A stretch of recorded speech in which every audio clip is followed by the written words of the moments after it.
প্রিয় সুহৃদ, আমরা ভগবানকে কিভাবে পাবো? পরমেশ্বর ভগবান সেই উপায়টিও বলে গেছেন শ্রীমদ্ ভগবদ্ গীতায়।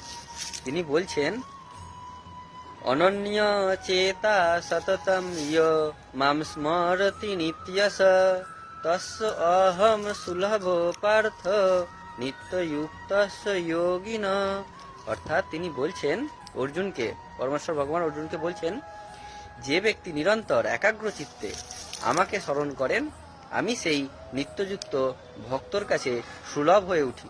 প্রিয় সুহৃদ, পরম ভক্তরা কোনো স্থানকাল বিবেচনা না করে ভগবানকে চিন্তা করেন এবং তিনি তার ভক্তির মাধ্যমেই সেই স্থানটিকে পরম ধাম বৃন্দাবন গড়ে তোলেন।